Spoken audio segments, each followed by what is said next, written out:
Hi, I'm Andy Hayward, and you are watching a podcast where nostalgia comes alive. It's Jake's Happy Nostalgia Show. Roll it! Welcome to Jake's Happy Nostalgia Show, where nostalgia comes alive. Join Jake and his friends on a journey through pop culture of the past, where they interview professionals in the worlds of acting, directing, writing, puppeteering, and so much more. Who will they be chatting with today? Find out in this Jake's Happy Nostalgia Show episode. Hello everyone, welcome to this episode of Jake's Happy Nostalgia Show, where nostalgia comes alive. Happy to be with us. Thank you for joining. As always, I'm your host, Jake Duffenbach. As always, of course, our co-host, Chris Bixby. How's it going? Doing good, Jake. Doing good. Hello, everybody who's watching and listening. Jake, how are you doing? Doing great as always, Chris. Thank you for asking. And yes, I know what you're about to see. I'm sure y'all think it's going to be such a great episode that you're all about to see. I'm sure you know that person from that particular project that I'm sure you guys will definitely enjoy as much as we did. Chris, what do we have? Yes, today we spoke with Puppeteer writer, director, producer, story editor, many wears, many hats in the entertainment industry. Kanja Chen. Kanya has puppeteered on series like Slick Silly, Mr. Meaty, Big and Small, and Odd Squad, but is perhaps best known for his work on the Fraggle Rock revival series Fraggle Rock Back to the Rock on Apple TV Plus, where he performs the non-binary Fraggle Pogey, as well as various background characters. We talk about diversity and inclusion within the Fraggle Rock universe, his own company, Chensational Productions, and so much more. So without further ado, here's our interview with Kanya. See you then. Hello, everyone. Welcome to Jake's Happy Nostalgia Show, the podcast where nostalgia comes alive. We're very pleased to welcome Kanja Chen to the podcast. Kanja, how are you? Happy to have you here. Great. Thanks for having me, guys. Yes, delighted to have you Of here. course. Delighted to have you here. Yes, exactly. We're to have you here, my friend. Yeah, so to kick this off, could you tell our audience a bit about yourself and what you do? Sure. Wow, that's a big question. So my name's Kanja Chen. I am a puppeteer. I'm also a writer. I'm a director. I'm a producer, toy inventor. There's a lot of stuff that I've been doing. But I'm also a teacher. I've been a teacher for 20 plus years. That's kind of been the same parallel journey as my puppetry career. I've kind of like started puppeteering when I started teaching. It's just that my teaching career was like the main focus for many, many years. But now it's shifted and my creative journey started. So that's who I am, and that's kind of what I do. Nice, nice. Nice. That's wonderful. So I'm kind of curious. What was your childhood like before getting to start working in puppetry? Childhood. Wow. I love these questions. These are the kind of questions I ask people. Um, I I had a like super happy childhood. I like to joke that I was probably born with like extra endorphins and like dopamine. Like I was just like super happy all the time. I woke up, my mom would Yeah. like talk about, she's like, as a little kid, you'd wake up singing and I would have tons of energy and I would just start talking right away. So I had a wonderful childhood. Grew up in Toronto, Ontario, Canada, downtown, East End specifically. And I joke that, some kids, when they're younger, they, maybe go to sleep with the sounds of crickets. But for me, it was like streetcars and, car horns. Like that was kind of like my white noise. And I was a really imaginative kid. I I loved playing with toys. I remember pretty much every first toy, like of a toy line that I got. Like I remember my first G.I. Joe. I remember my first Transformer G1. I remember my first He-Man. I Nice. still have, yeah, I still have a toy collection downstairs in my basement. And I'm just like, I just bought some glass display cases because I was like, this is a huge part of my childhood. I gotta honor it. Um, That's and yeah, and I just had tons of fun. I was an outdoor kid, but I was also a TV kid. I love watching TV. And Atari came out when I was a kid, and that was the first like home console. And I was just like loving video games. So I mean, I was a gamer, not the same way you guys see gamers, but like back in the day, that was my right. jam. Nice, nice. So now, did you always want to work in puppetry, or was there anything else you wanted to pursue at some point? Well, I mean, I loved teaching. I loved working with kids, and so that's that was my focus. And in Canada, teaching is a wonderful career. The salary is really great. When I started working with kids, shaping the future, there was just a lot of upside to it. So that was something I was super happy about, and I just that was a part of my heart, and I followed that. But I never gave up on puppetry. So it was kind of like I said, a parallel journey.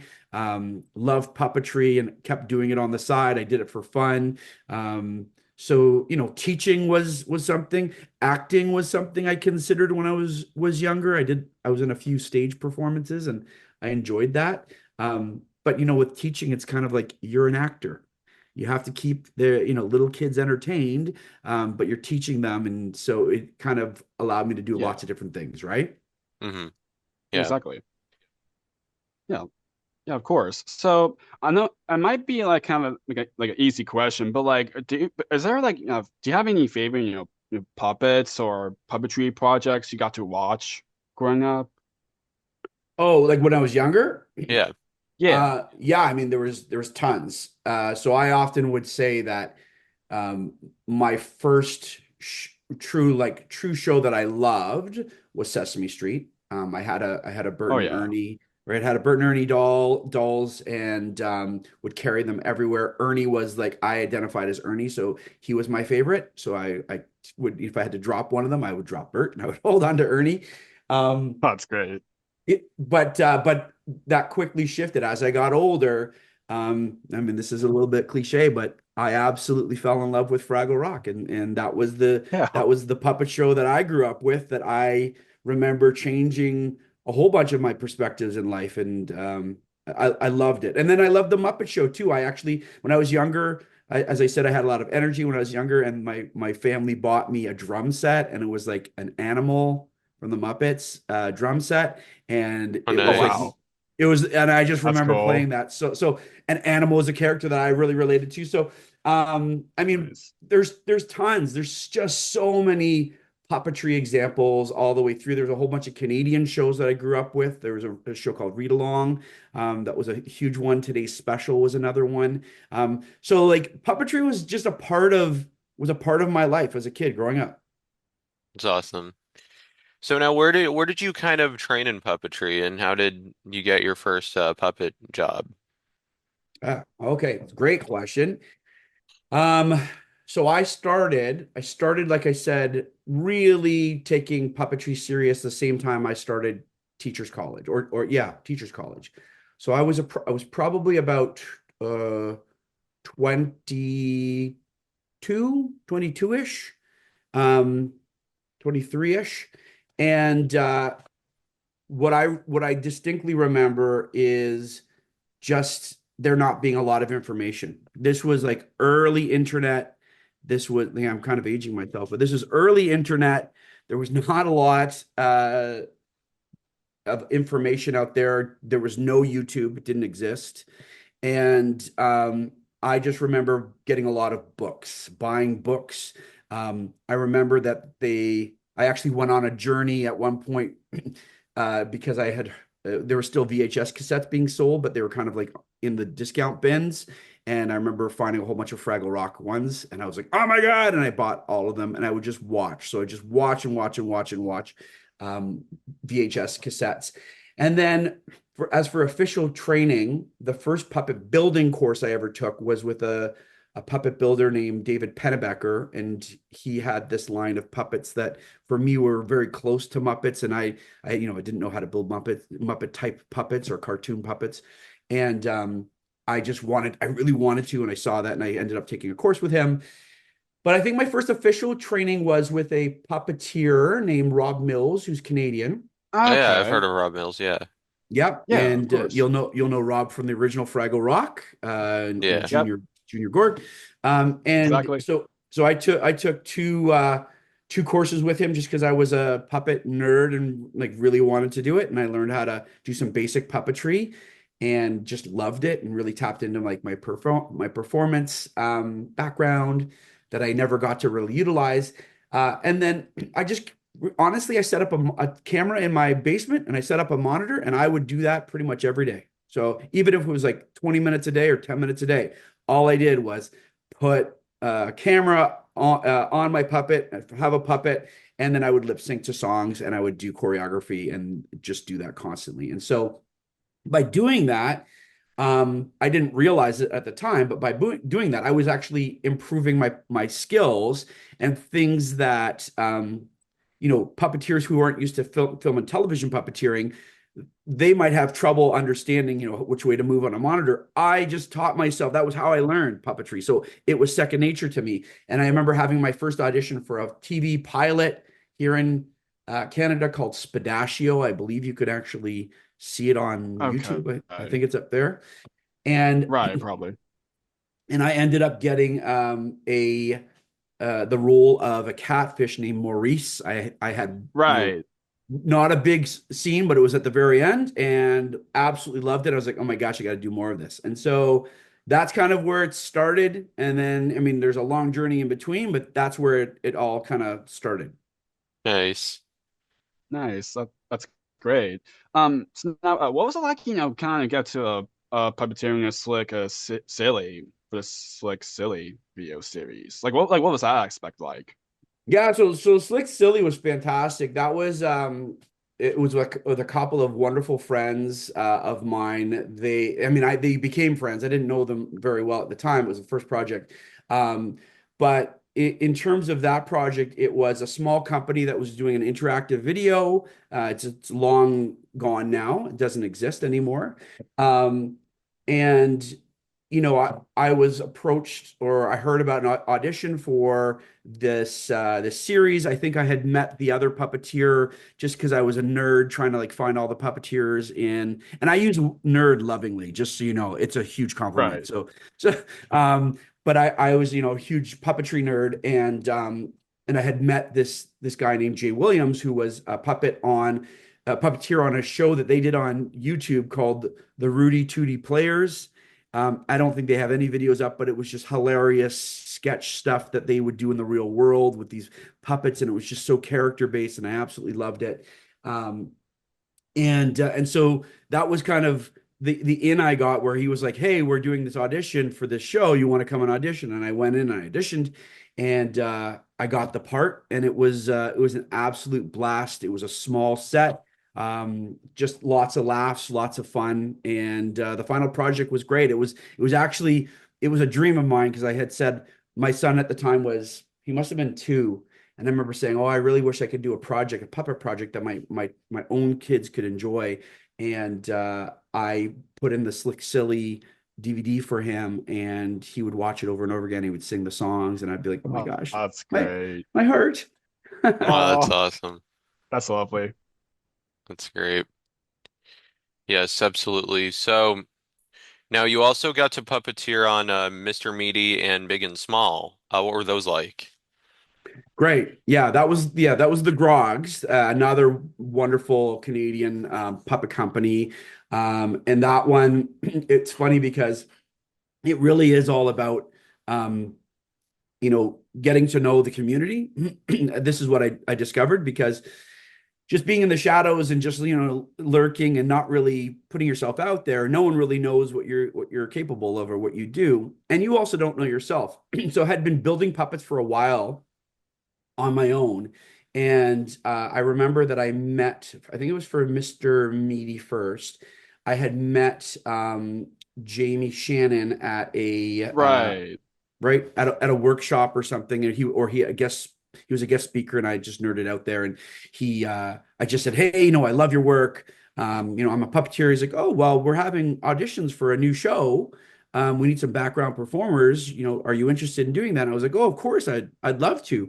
And he gave me the email address, and I reached out to, I think, the line producer, and they're like, "Yep, set up this audition." And when I showed up for the audition, Jamie wasn't there. Who was there instead was his business partner, and amazing puppeteer in his own right, Jason Hopley. And Jason Hopley, right, he was there, and I remember him asking like a little bit about me, and I remember showing him my puppet, And I remember him putting a puppet on, and I still remember this. It was such a wonderful compliment. But he's like, "This puppet is pro. Like, this is a pro puppet." And I remember going like, "It's a pro puppet."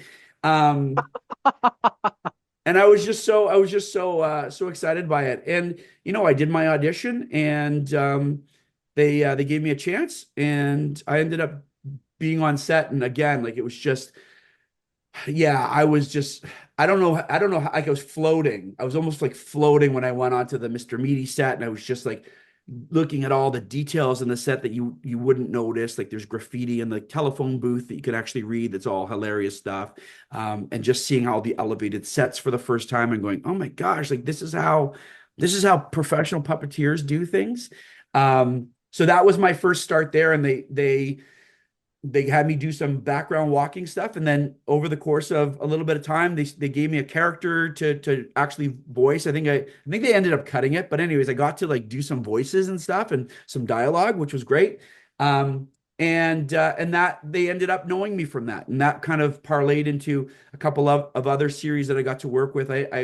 Big and Small was just I didn't do a lot on Big and Small, but it was a background puppeteer. It was kind of like an assist. I came in and helped wherever they needed. Loved it. Yeah. Beautiful puppets that were built, and it's the same crew from Mr. Meaty, so it's like, oh, I know all these people.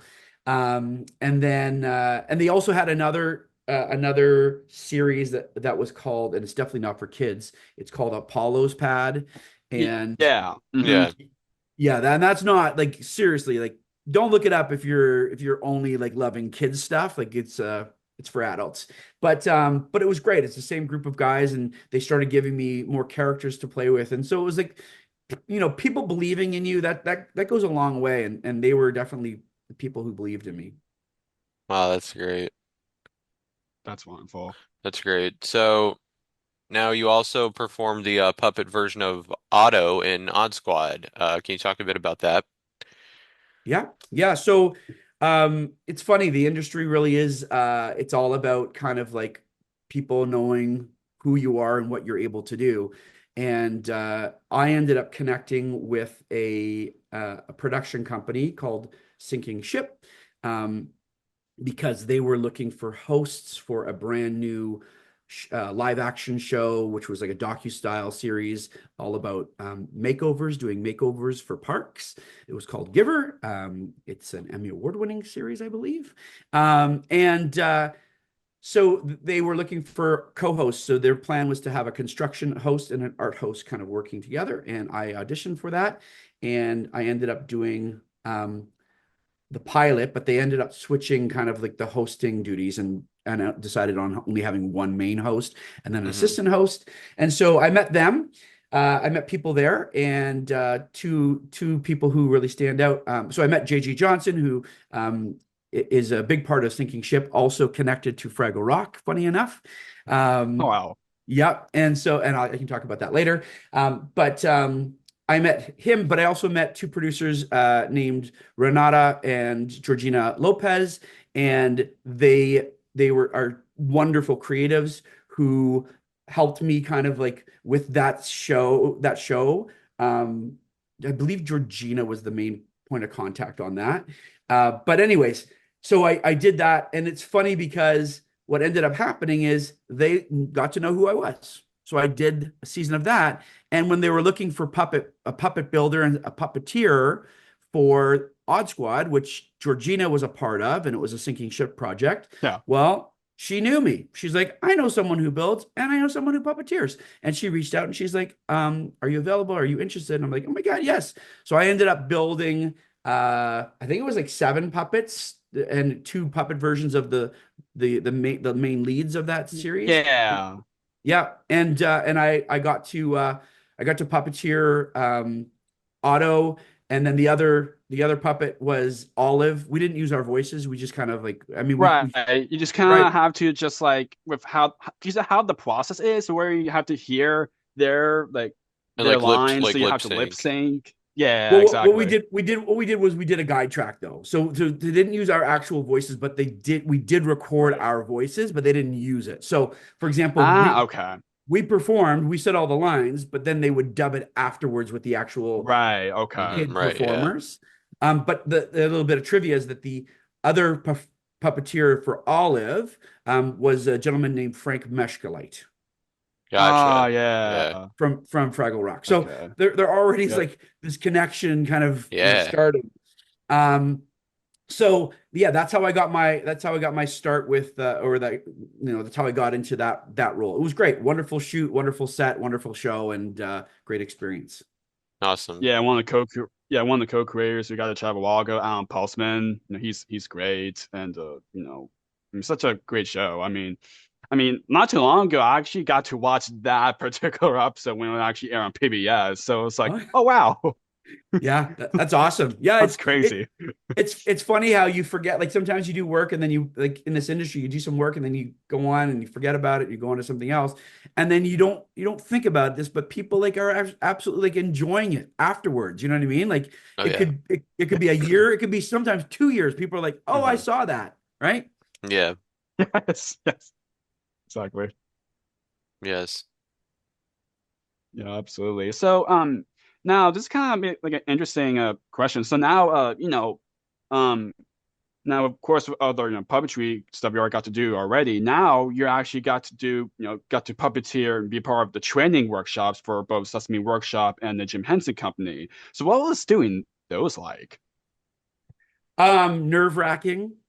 So Yeah. Can that's the imagine. honest Yeah. truth, right? Um, because both of those are dreams for so many people, right? And yeah, that was just it's you're nervous is what you're doing, and you're second guessing yourself. But I think that what ends up happening is with really well run workshops, and this happened eventually to me, is that you start becoming comfortable, right? It's like, okay, all right. All right, just the amazement or being starstruck at like, oh my gosh, I'm in the Sesame Workshop, or I'm at the Jim Henson Company lot. Like that subsides a little bit, and then you're like, okay, I'm puppeteering. Okay, all right. Um, but it was fantastic, and I got to meet a lot of wonderful people in my time training with at the Sesame Workshop. Some of the people that I've done workshops with are now performing on Sesame Street, which is wonderful. And Yeah, like for example, Brandon Smith, great friend of ours, and Chris Thomas Hayes and yeah, Bradley, and Yeah. yeah, so happy for them. exactly. There exactly. This is the idea, and I do appreciate the diversity initiative that Sesame Street started to do and bring in more diverse performers. I think that's fantastic. And then Yeah. the Jim Henson Company also had a wonderful and has been doing wonderful diversity training as well. And that was a part of what I did with, I think it was around 2016, maybe 2015. I'd have to check. But they did a diversity initiative and brought in a whole bunch of performers and trained us over 2 months. I got to live Right. in LA for a couple months, which was wonderful. And some of the people that came out of there's a lot, but I mean, let me just say, I mean, so Raymond Carr and Dan Garza Oh yeah. were both right. Wayman, yeah, Dan, yeah, great guys. Yeah, and so little did Dan and I know that we were training together and learning stuff. How did we know that we'd be working on a series together for the Jim Henson Company years later? We didn't know, but there it is. It happened, right? Right. But great experiences. I do think that I hope that both the Jim Henson Company and Sesame Workshop continue to do that type of training. Yeah. I'm sure that I think that even the Muppets and Disney has done that training as well. So I'm a big proponent Right. of it, and anyways, I love what they're doing. That's That's great. awesome. That's awesome. So now, of course, nowadays you're best known for your work on Fraggle Rock, Back to the Rock as Pogey and various background characters. So I guess kind of starting from the beginning, like how did you begin working on that show? Yeah, well, so I was a teacher, and it was during COVID, and it was a very tough time for a lot of teachers. And I ended up taking a leave of absence, and couldn't I had to refocus myself is the best way to put it. And during that time when I was, refocusing myself, I definitely, I personally am quite spiritual. So, I believe that a message was sent to me and literally and figuratively. And I ended up getting an email from, funny enough, Jason Hopley, who I had talked about previously, who I'd met, and said, the Jim Henson Company is rebooting a show. I want you to audition, and gave me all the information. And when I found out what the show was, I lost my mind. I was like, oh my gosh. And I remember saying, I can't do it. I've got to, I've got to go back to teaching. Like, I can't do this. And my wife kind of like shook me by the shoulders, and she's like, if you don't at least audition, you'll regret it for your entire life. And so I auditioned. And then I ended up getting an offer, and they're like, well, we want you to fly out to Calgary and work with us. And then I remember saying to my wife, I can't fly out to Calgary. I've got, kids in a house here, and it's COVID and lockdown. And she's like, shook me again. She's like, if you don't go to Calgary, you'll regret it for your entire life. So I went to Calgary, and then ended up finding out that I was going to be the assist to Wembley. And it was the same time that I found out that my good friend Jordan Lockhart was given was given the role of Wembley, and I was like, oh my gosh, like I can't believe I know, it. I know. I'm sure, like, what? I It was know. so great. That's crazy. What was funny was because we both had like an NDA, so a non-disclosure agreement. Like, we couldn't talk about it. So like we would like we were friends. So we like, texting each other back and forth, and neither of us said anything. Like, I knew that I had been hired for like maybe background. I didn't know exactly what I was going to do. And he knew he was Wembley, and he didn't tell me.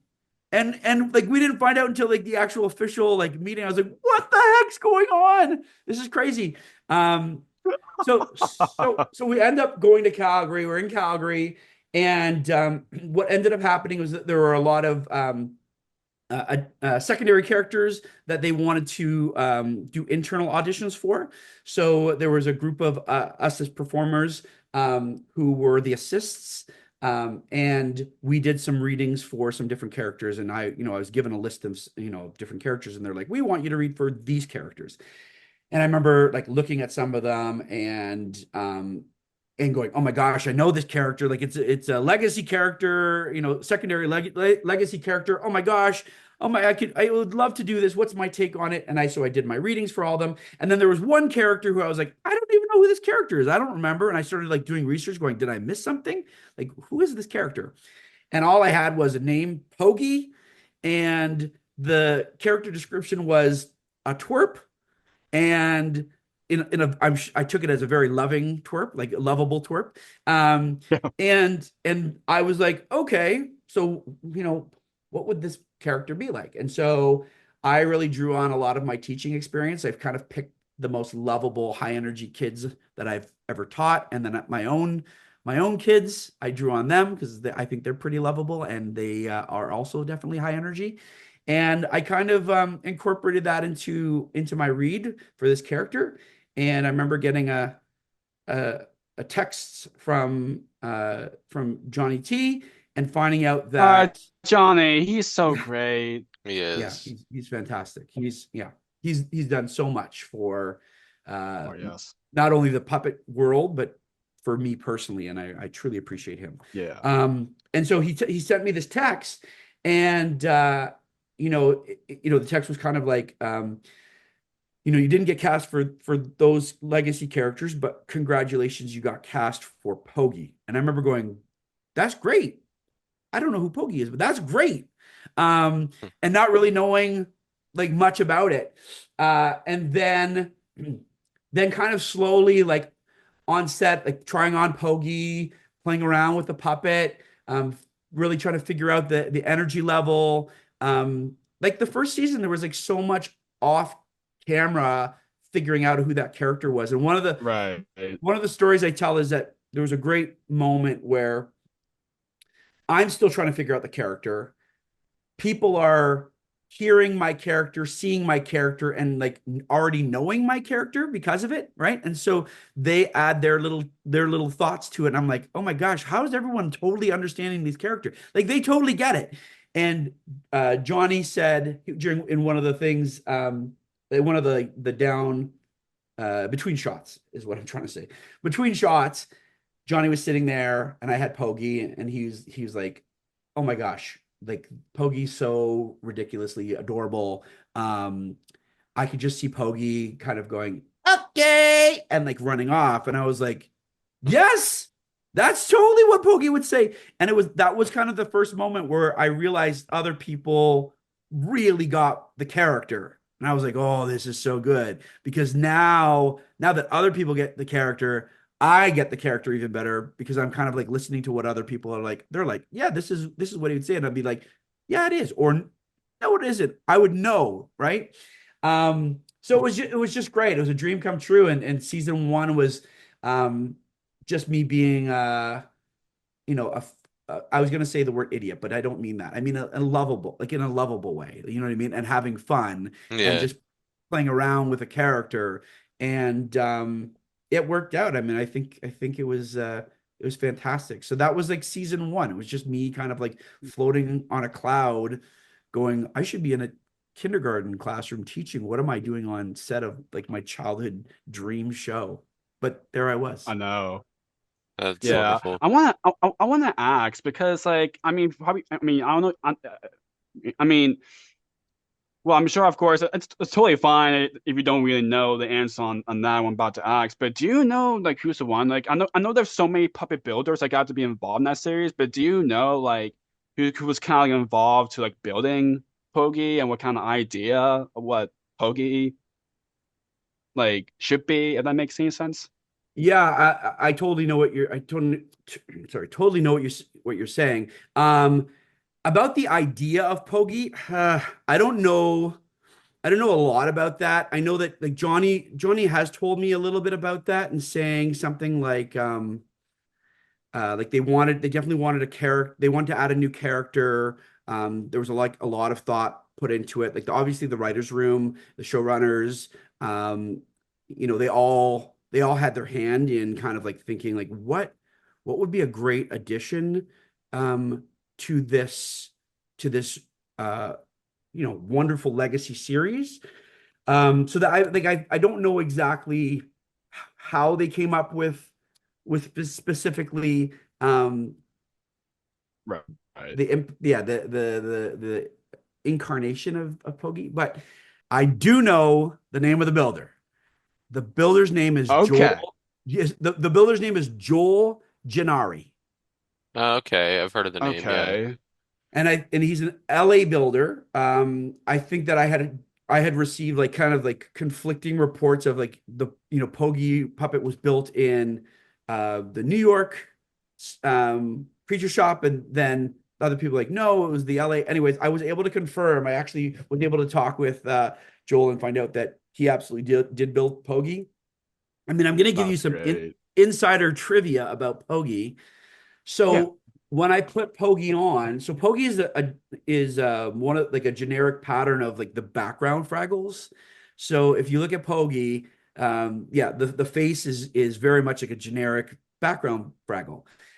When I put the Pogey puppet on initially, there was a bit too much room for my hand. I didn't like how much room that was in there.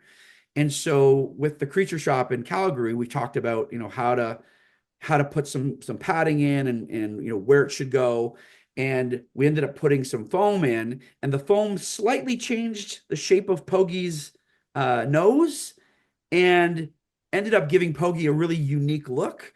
And Joel had said, "Oh, I noticed that. Like the moment I saw Pogey, I was like, they did something." And I was like, "Yep, that's what we did. We put a little bit of foam in there, so it gave Pogey a little bit more of a unique look than some of the other background Fraggles." Nice. That's great. Nice. So now, how important do you think it is to have a Fraggle like Pogey that represents, diversity and inclusion for today's generation? Because, in season two, of course, it was revealed that, Pogey's non-binary. So can you kind of talk a bit about that? Yeah, for sure. I mean, I think representation is super important. And I think that sometimes we Yeah. forget, we see the world through our own lens, and we forget that there's lots of other people in the world. And being able to be represented in any type of show is important to every person, not just, your own perspective, right?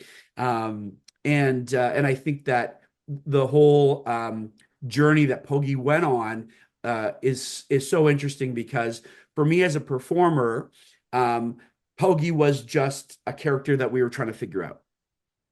We didn't even know who Pogey was, Right, and because Pogey's a new character. Pogey's a new Didn't character. come from the original show. That's right.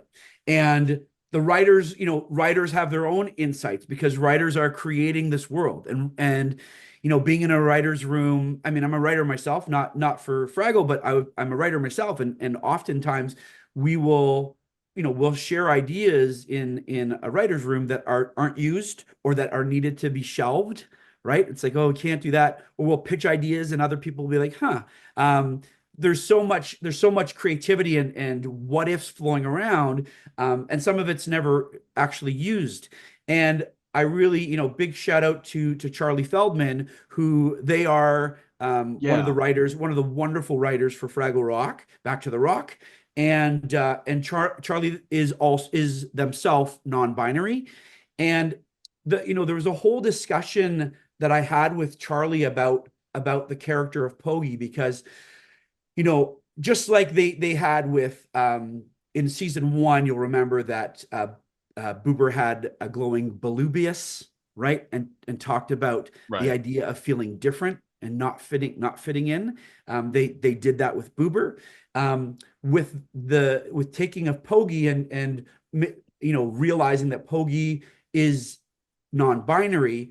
I remember talking with Charlie and having this heart to heart. And I'll be honest, like Johnny and Hallie were so supportive in that because I remember saying to myself, but I'm like a cis, mixed race. I mean, I'm mixed race. I'm Jamaican, Chinese, Irish, Ukrainian, and but I'm not non-binary. And I remember, going, oh my gosh, like what's happening? And they were wonderful. And what they explained to me, and Charlie specifically, it was like Charlie loves Pogey. Charlie loves Pogey. And Charlie's like, we could have created a brand new character just for that episode. But Pogey speaks to my heart. Pogey speaks to the story that is important to tell. And they decided to use Pogey for that story. And that became a part of, who Pogey is. Just like I said with Boober.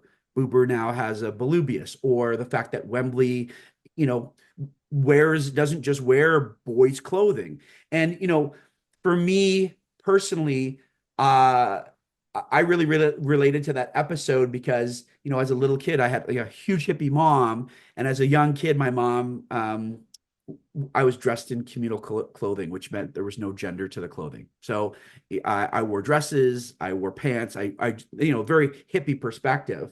But I think that for really getting into the understanding of not fitting in, diversity is important, and diversity is there is something about being diverse in general that speaks to an understanding of the world through a very specific lens. And so for me, I also never felt very accepted because I'm not Black enough. I'm not Asian enough. I'm not white enough. So where am I? And I really tapped into that.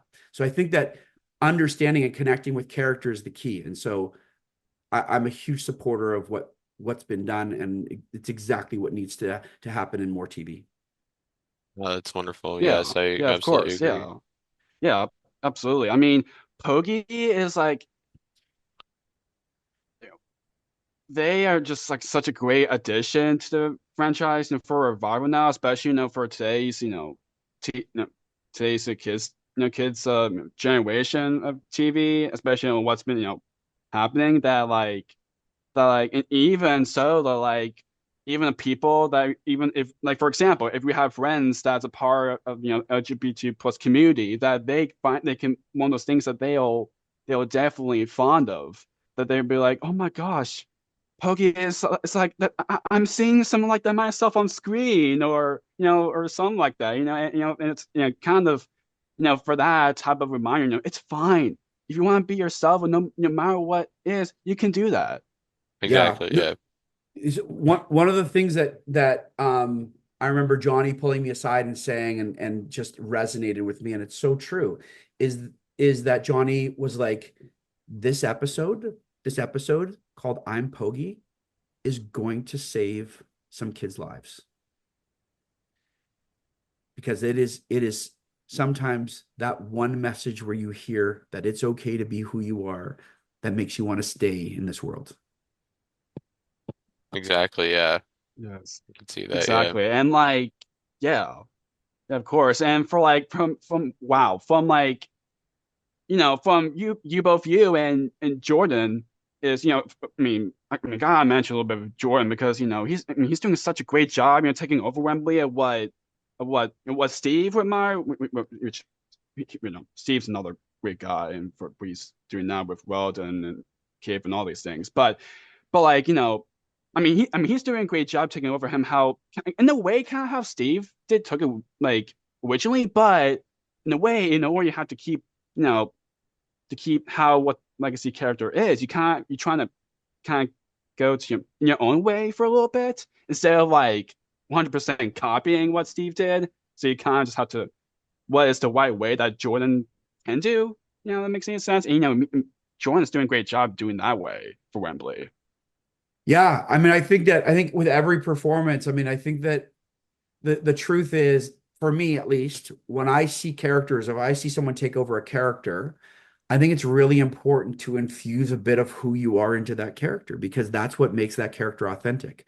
And Jordan is a great example of that because I grew up with Steve as the original Wembley, so obviously I know that Wembley. Right.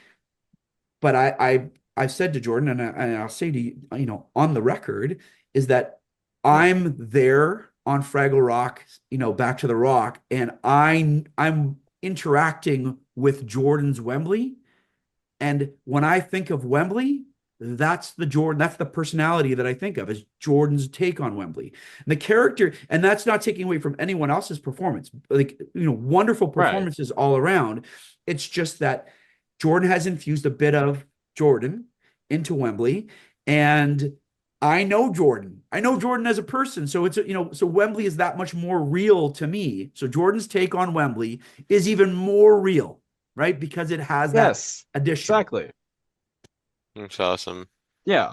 Yeah, of course. And like from you both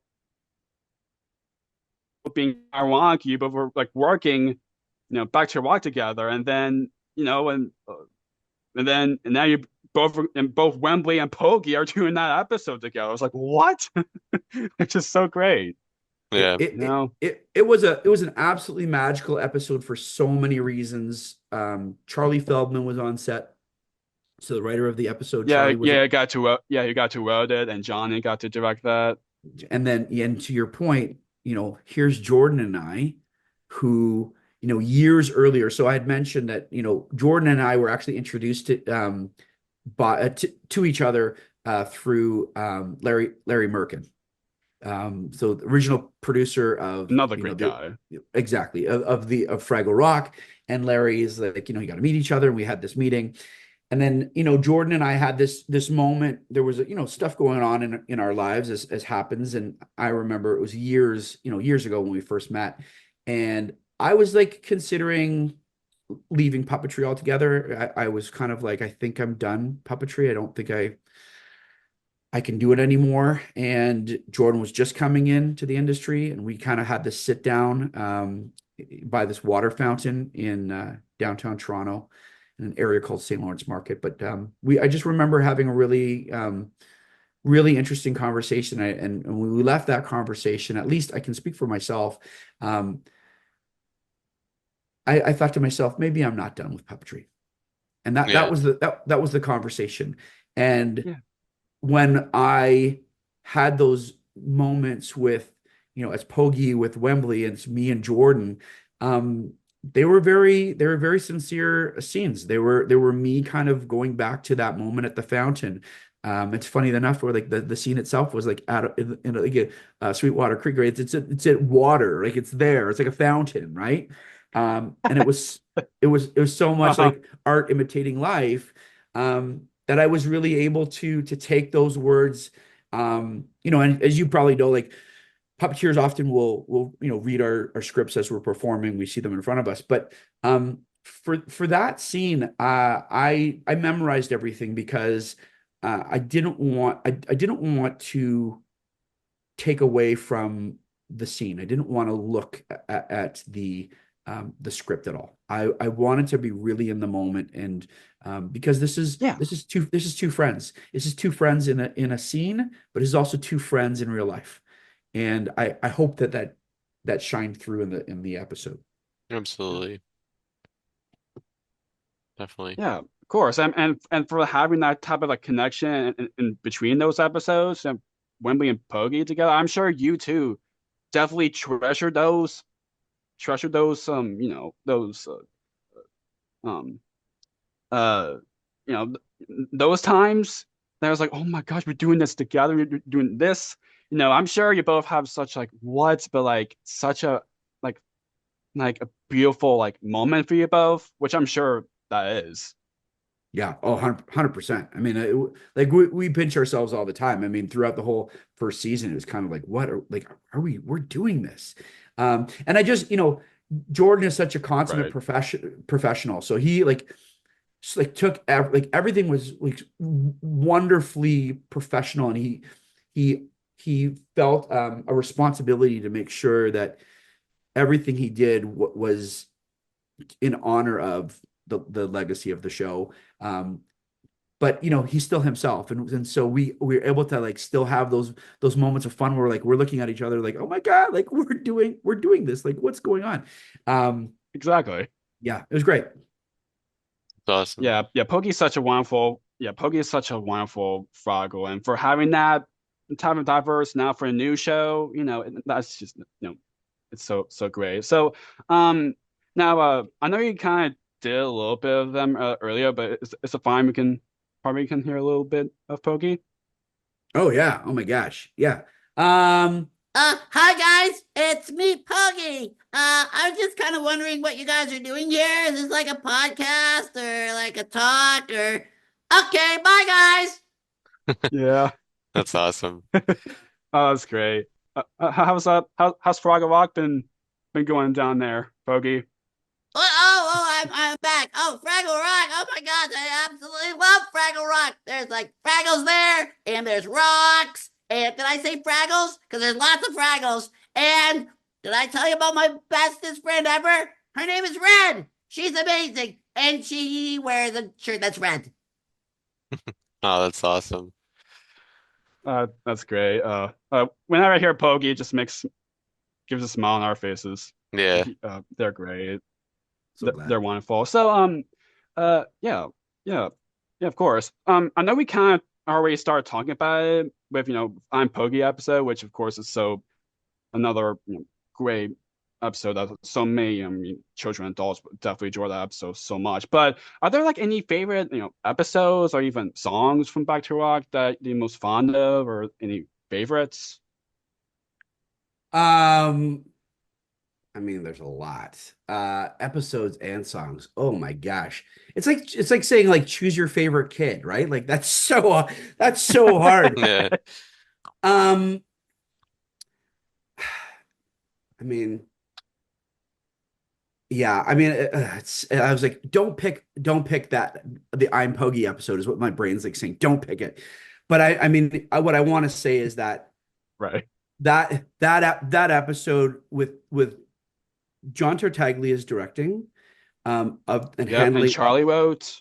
that Charlie wrote. I mean, I really want to give kudos to both of them, because I do believe. I mean, we have like the best directors ever. Like all of our episodes, the just absolute best directors, Yeah, Jordan Canning and right? Like we have just we have the something. best. But I wanted to highlight because it was such a monumental task. Johnny's coming in, so essential to Fraggle Rock, and he's lending his talents to the episode to direct, and absolutely like knocked it out of the park. Like so talented as a director, so clear, in terms of his vision and what he wanted from us as performers, that it stands out to me because of things like that. Um, Having Charlie talk to me about the episode before the episode, and them just really explaining, you know, what the story is that they wanted to get across, and then really and reading that script, and seeing the special effects that were added to that episode, like the amount of glitter that was added, the Yes, great and the great Glary that Ben Duoche, another yeah, previous guest, great person, and he got to puppeteer, and then Adam Lambert got to do the voice, and absolutely, another great absolutely, addition. absolutely. There was so much done, and then that episode specifically, they brought like a special camera in that Mhm. was like it was like a tracking camera, so like it calculated the movement, and then every time it would replay the exact same movement, so that the transitions when Wembley Oh and wow! Pogey were changing um, Oh outfits. wow! It was so like there's so much that was happening in that episode. I mean, and that's all like additional to like the emotional connection I had with Jordan doing it, and the fact that our lives were full circles. I mean, so um I think that not picking that episode would be dishonest, because there's I'm Right. just It's such a beautiful episode in so many ways. Even I literally just watched that episode before we were doing this. I was so close in tears. Like it I was know. such a beautiful moment. and I just want to give a little shout out to the people that or specifically a person, but there's so many, like all the other Right. puppeteers who assisted and helped out with that. Yeah.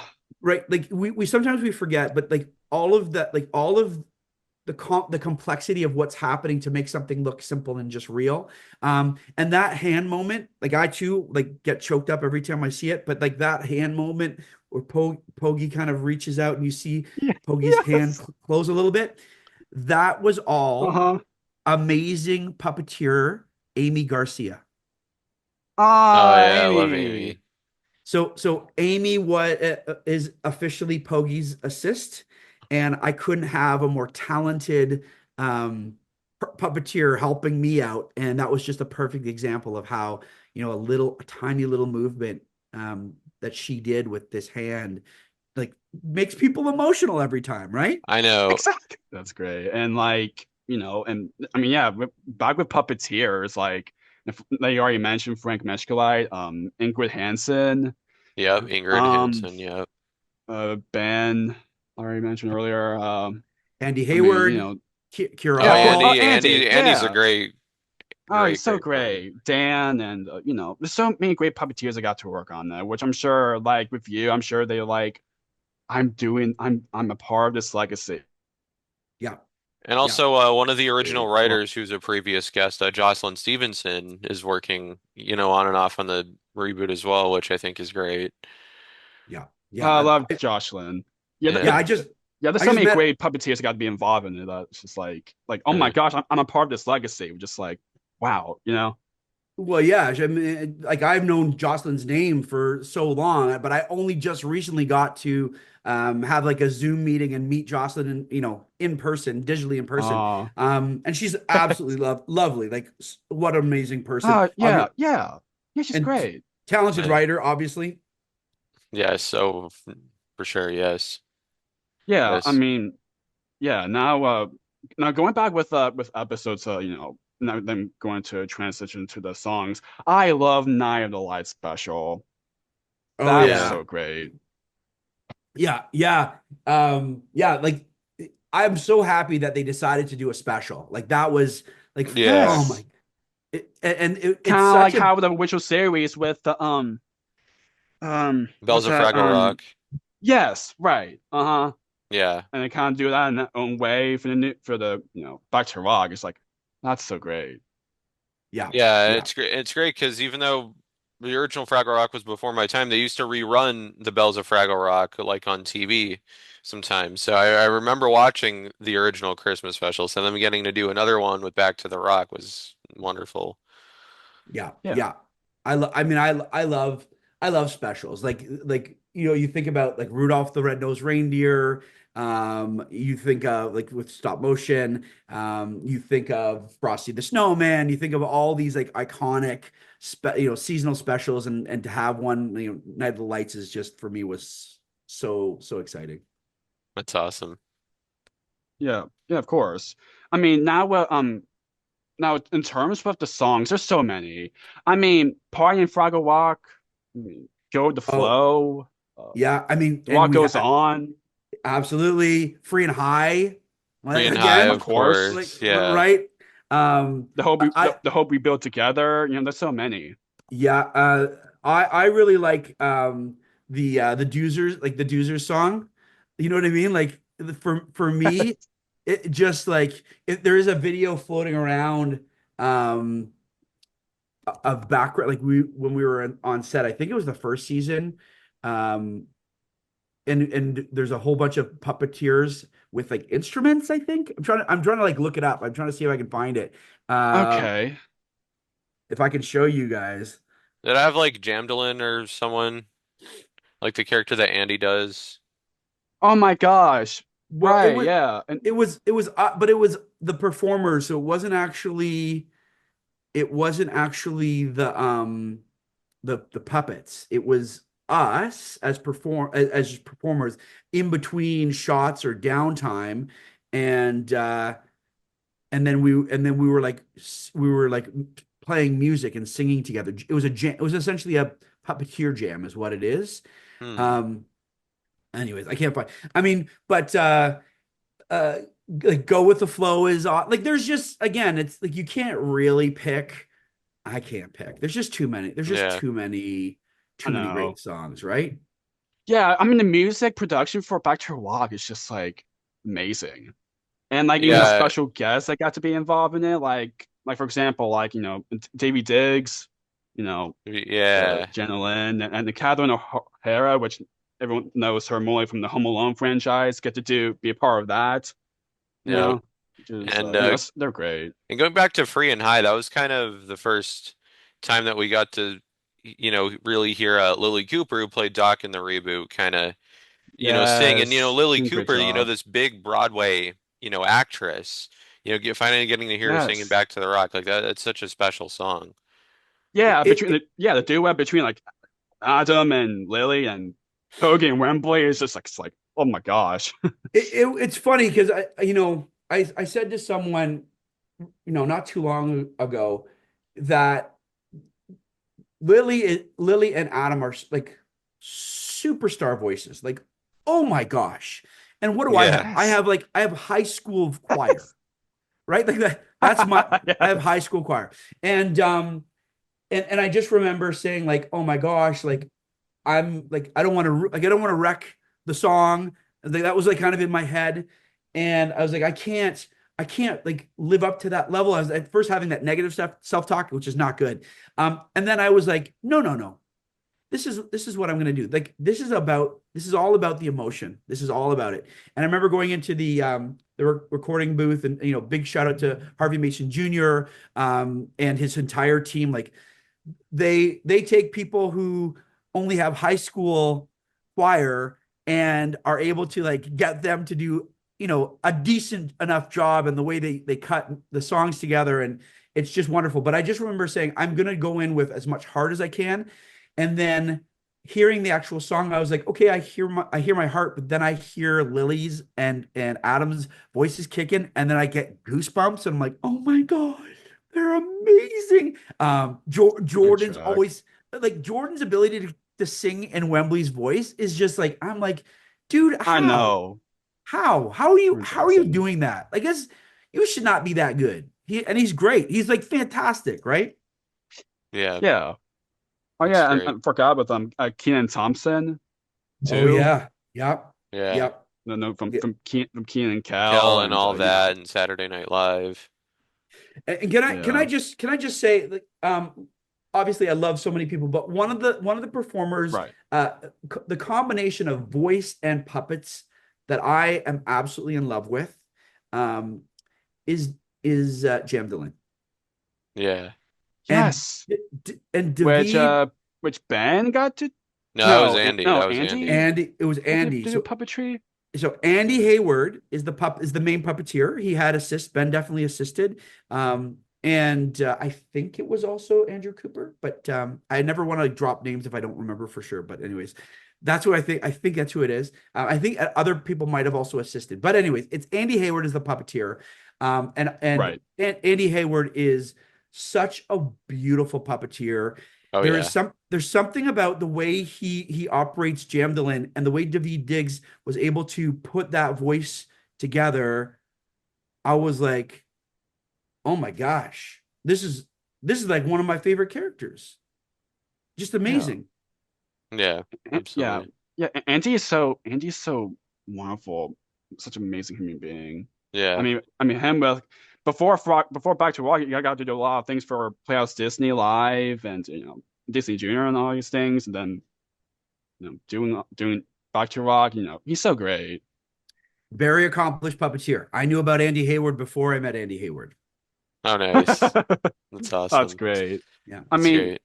yeah. Before we're going to jump on to other things that you got to work on, I want to quickly mention about Johnny real quick because, like I said, we already chatted about Johnny, which no, he's like such like one of the most like down to earth people like ever. For us, but me and Chris, both of us got to grow up watching his work before his success in Henson, with Giant Sprites and a little bit of Sesame Street, Avenue Q, Splash and Bubbles. Now he's like doing like all these great things for Henson now. From him being such a huge fan of the Witch Hunt series, and the first puppy you ever see was Gobbo, so he already got to Huge him. full circle moment. Yeah, and him being such a fan of what Jerry got to do originally. Yeah. And then the first time he actually do Gobo was when we did that on Hub Network with Karen. Yeah. Karen for the 40th anniversary, and that is how I got to grow up watching Fraggle. But I mean, not just him. I mean, of course, from him now doing all these things, now he's going to do all these things for Henson now, which is like so great from him. Like from first puppy I ever see from Fraggle was Gobo, and how of course how much huge fan he was when Jerry took over. How when he first saw Gobo, he's like, that's what I want to do. And then now not just taking over Gobo, but him being like executive producer, creative consultant, writer, director, and all this. Yeah, exactly. I don't think anyone will be perfect with all those shoes more than Johnny. I know, and a lot of other He's people so we've great. interviewed who have worked on, Back to the Rock have kind of said the same thing. It wouldn't be, what it is without kind of, Johnny being at the helm, So, yeah. 100%. Yeah, exactly. I mean, I'm happy to talk about Johnny because I could do this all day. But so I'm trying to find the quote, but there's a say there, I was looking up this quote. There is a quote. I'm probably going to misquote it because I can't find it. But there's a saying that says, never meet your heroes because you'll be disappointed, or something like that. That is not the case with Johnny. It is, he is one of those people who I will always tell people, if you love John Tartaglia's work and he's a hero of yours, you're going to be over the moon to understand the quality person that he is as well, because he's immensely talented. And I think that, we talked about the directorial debut. I don't know if it's his debut, but anyway, him directing one of the episodes. That he's a writer for Fraggle Rock. He's obviously a producer. He's a performer, like brilliant performer. But the other thing too that I mean, not just Gobo, but also oh gosh, I forget the name. I mean, of course, I know the other things for Back to Rock, not just Gobo, but also that game show type of a Barry Fraggle. Barry Yeah, Blueberry. Barry Blueberry, yeah. Mhm. Yeah. Sprocket, right? Sprocket, yeah. Took over that character too, yeah. Just But wonderful. I think Sprocket, yeah.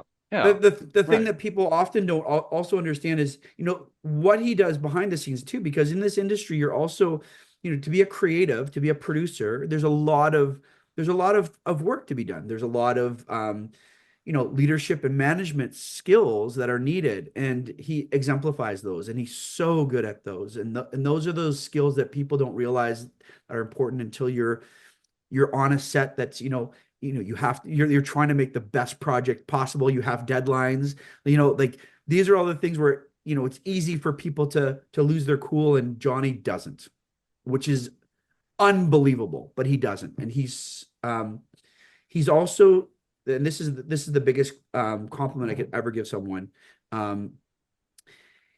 He's a supporter of people. And what I mean by that is that in life, there are people who don't want competition. They don't want other people to take the limelight from them. That's anywhere you go in the world. It's more important than ever in this industry to have people who are not like that. And John Tartaglia is one of those people who gives people opportunity, who lifts people up, and lets people shine. And that's the best compliment I can give him, because that is a choice. He chooses to do that. That is not just something that comes from his heart. It does come from his heart, but it's not just that, because there's a lot of people who have it in their heart, but they don't do it. Well, that's how he is, Yeah. Well, but he chooses to. So yes, that's how he is. There are a lot, like I said, there are people who feel that in their heart, but it's tough sometimes. It's tough. Yeah. And you have if you're feeling like you're not good enough, you're gonna, it's hard to look at someone succeeding if you're not, right? Like, so that's a human condition. But John Tartaglia makes that choice, and he lifts people up. And he actually, I mean, I joke that he's my superhero. He kind of is, though. Like, he's kind of my superhero. And so I do a lot of stuff to emulate that, and I try to make those choices, and that's directly impacted by Johnny. And so him taking a chance on me for Fraggle Rock, him taking a chance on me to play Pogey, and it's not just. And I want to say this too, but Hallie Stanford and the producers of Fraggle Rock, like, the show can't be the show with Alex and Matt. The show can't be the show without wonderful leadership, and especially Fraggle Rock with a lot of heart. And Alex, Matt, Hallie, I know I'm going to be like missing people. Rito, initially Chris, second season. These are all producers who really understand the importance of heart being a part of this series. So I just want to say that it's a choice. It's a choice that's being made within the Fraggle family. And it's, I think, a wonderful choice, and it really honors, I think, Jim's true legacy.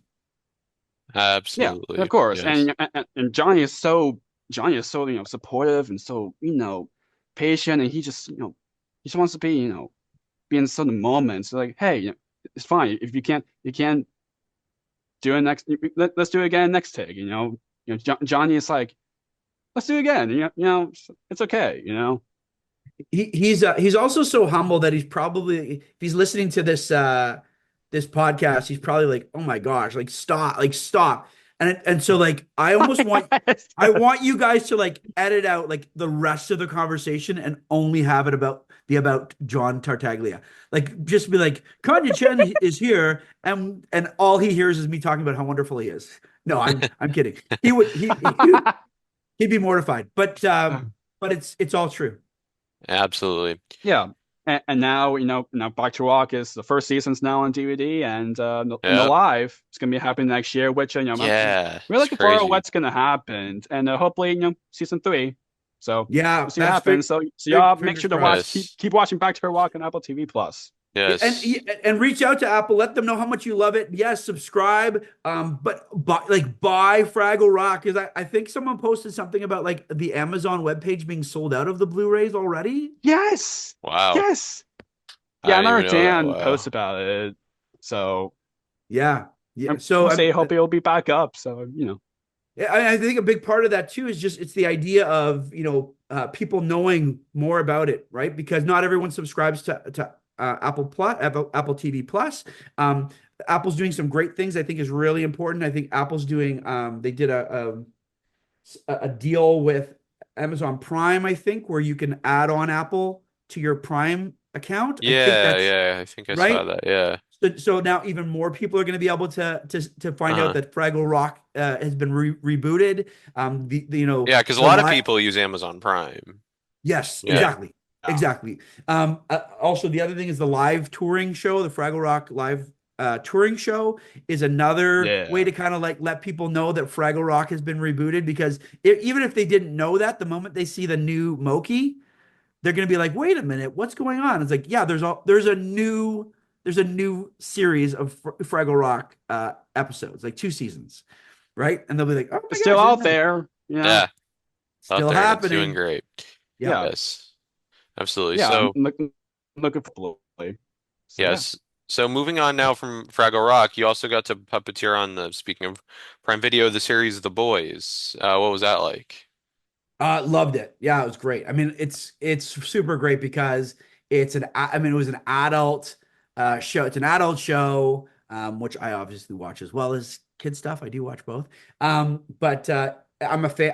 I've been a fan, and I had watched all the seasons up until where they were filming that season. And definitely, again, it's kind of like this group of people who you know each other, and there's like, yeah, we're gonna bring some people in. So Kira Hall was on that, so another Fraggle person. Kira was on Oh yeah. Right. that episode, and then a bunch of wonderful, talented puppeteers in Toronto who are also in kind of in the special effects. Because remember, there's like hand and rod puppeteers, but there's also like special effects puppeteers. A lot of times we crisscross and work on the same projects. And so it was fantastic. It was great. I was in a couch. So here's the thing that a lot of people don't appreciate. So, puppeteering, on the best days can be tough on the shoulders and the hand. And for that specific shot, I was playing a puppet version of A Train, and they had this dolly shot. So they start in on a globe, like a snow globe, and then they pull back, and there's this like song singing. So I have to like lip sync um, to it. I think that's what it is. No, I'm talking first. So I talk first, and then I have to the lip sync, but it's all one shot. And so what happened was they built this, it's a tiny little sofa chair. So I'm in the sofa chair. There's no way for me to perform the way we normally perform, which is forward and, hand elevated above our heads. Instead, I'm sitting in the chair backwards. So I have to perform backwards, and they couldn't get the monitor to fit in the chair properly in front of my eyes. So it's down here. So I can't even see the monitor. So I can barely see the monitor. It's backwards. My hand is burning. I can't put my hand down because I'm stuck in the chair. And they're pulling back, and there's a song. So I'm like, as you know, like songs there's a lot of lip syncing. It's not like I say something and I wait. It's like a lot of lip syncing. So it was a challenge, but holy smokes, what a professional team for the boys. The performers, the directors, the set people, they were amazing. It made me as comfortable as possible and ended up getting what I think is a beautiful shot and awesome episode. So check it out. Nice, nice. Yeah. Yeah. Of course. So I'm now going now transition to Sesame Street briefly. What was like getting to kind of get to anime short for them, like Yeah, no, it's Sesame's great about hiring lots of different artists and creatives to do different projects. So that project specifically, as I told you about before, way back when I started, and I worked with two sisters producers named Renata and Georgina Lopez. That was Georgina was on Odd Squad. So those two sisters ended up creating their own production company called Lopi Productions, and obviously I knew them, and they were hired by Sesame Street to do an interstitial, and ended up getting a very small team of stop motion animators. I want to highlight that I was a junior animator. I was not the main animator. But Lynn, very established, amazing lead animator, and Jen Crick was one of the animators as well. And it's just simple. I mean, it's a stop motion thing. So really, it's kind of like you're changing things out in the background, and you're moving things a little bit, up or down. And it's picture after picture. They use something called Dragon Frame, and you get to kind of see what the image was before, and you can move it a little bit. and it's kind of like overlaid, and then you slowly move it. And Lynn was the powerhouse who was the lead animator, and she's so talented and so efficient. That was the thing that I was like, oh my God. But what's it like for the shoot? Man, I love Lopi. I love their sets. I think they're great producers, and it was a blast. It's like hanging out with your friends. That's nice. That's awesome. Yeah, of course. Yeah. So now, in addition to puppetry, you mentioned you're also a writer. What is that aspect like? Can you talk about, some of your work in the writing field?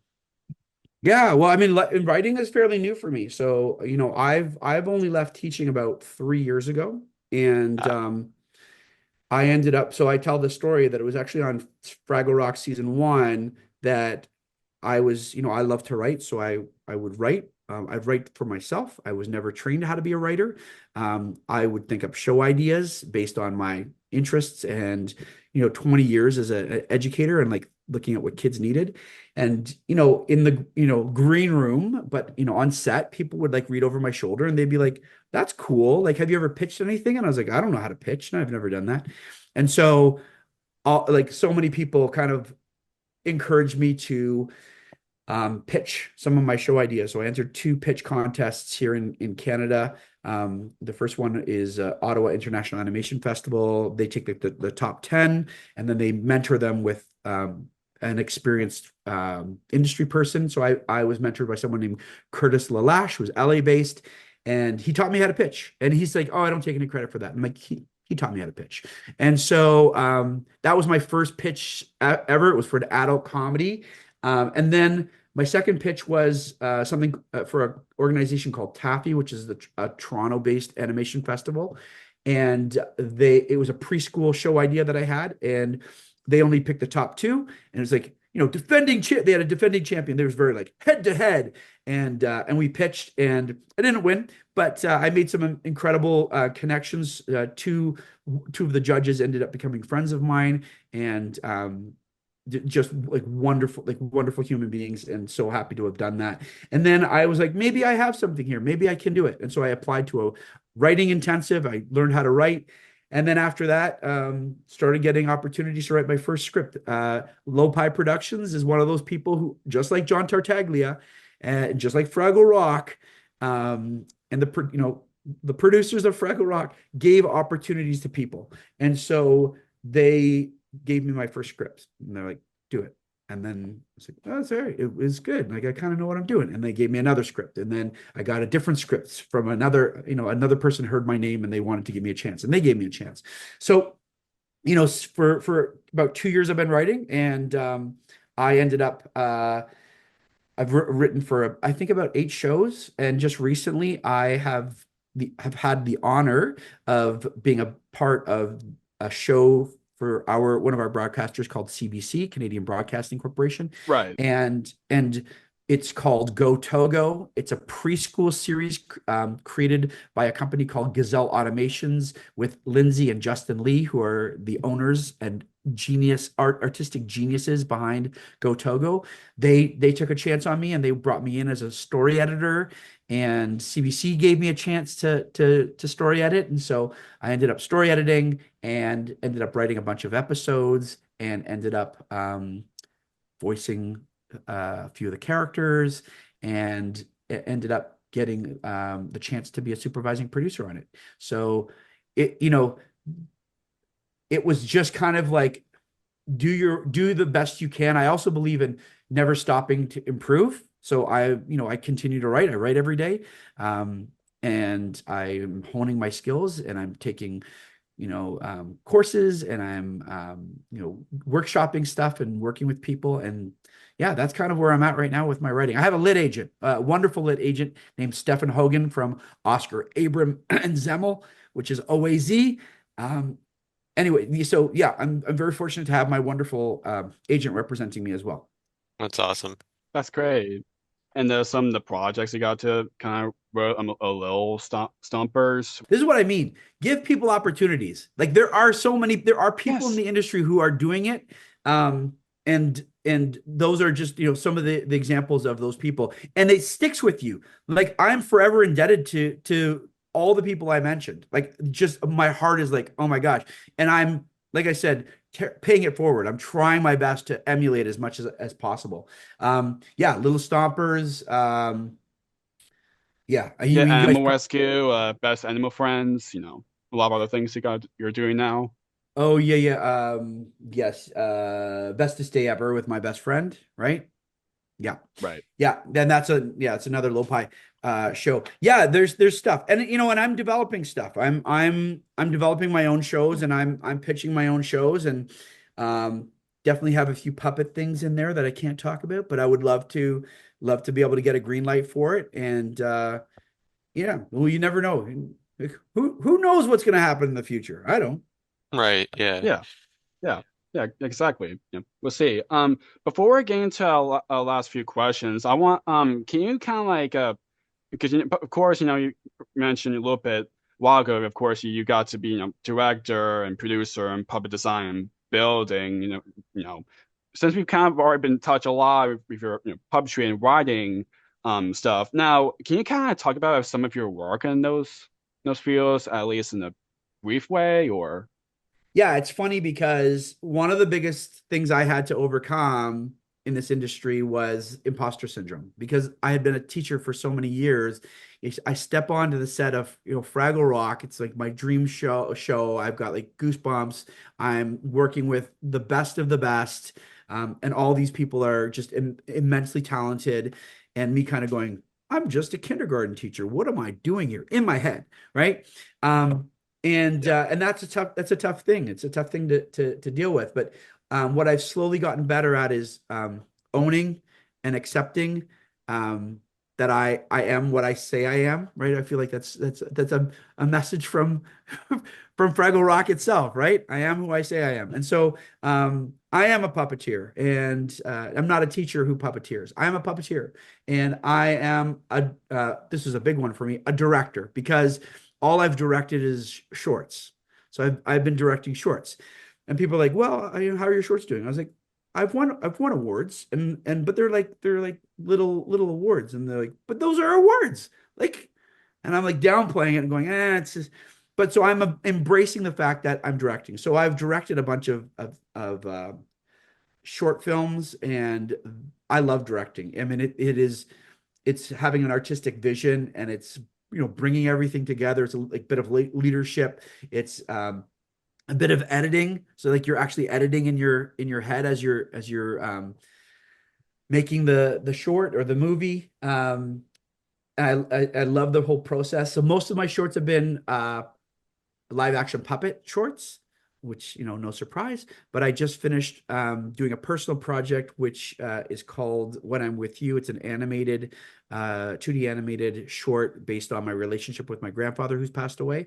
And I did that for myself more than anything else, and wasn't going to show it because I paid for everything myself. I didn't hire the most expensive and detailed animator. I had hired a very lovely animator, but obviously I don't have a lot of money, so I don't have as many frames in my animation as that someone with a big budget might be able to do.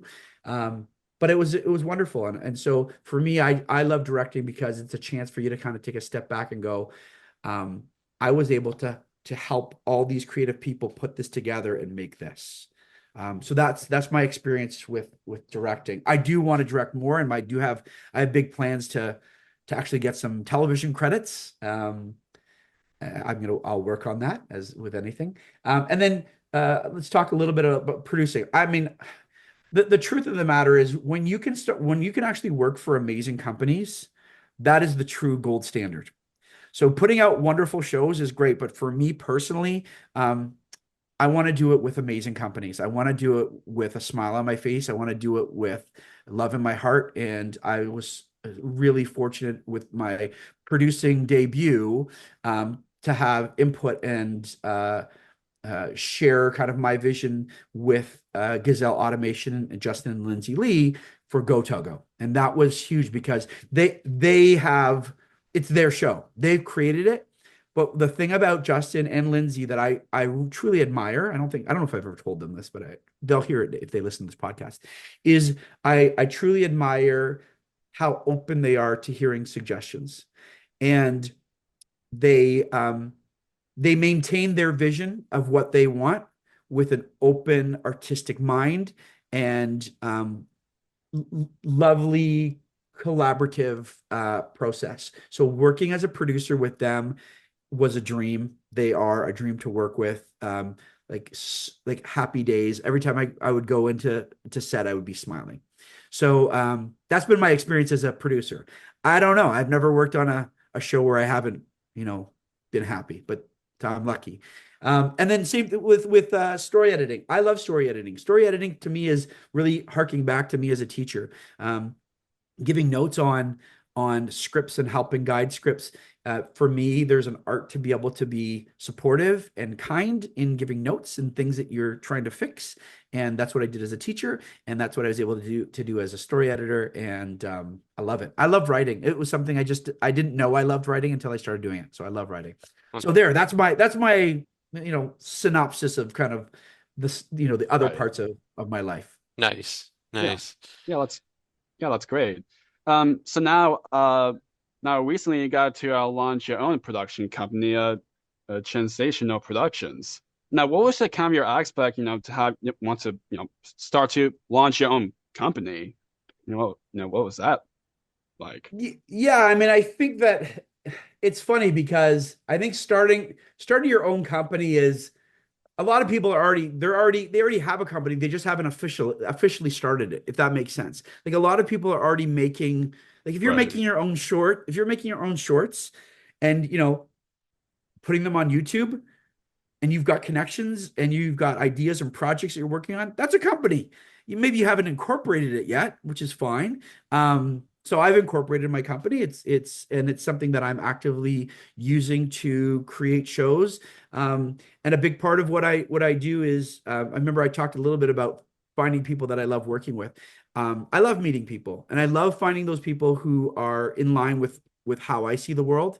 And I want to draw that distinction between like, you know, there are so many wonderful people and people that I absolutely love and love spending time with, but they may not see creative projects the same way I do, right? Hmm. They may not have an interest even Yeah. in what I'm talking about. So maybe they wouldn't be a good person to partner with. So my goal is to really find those people who have the same vision, want to partner with projects, and who are creative and kind and have the same kind of values that I have as well.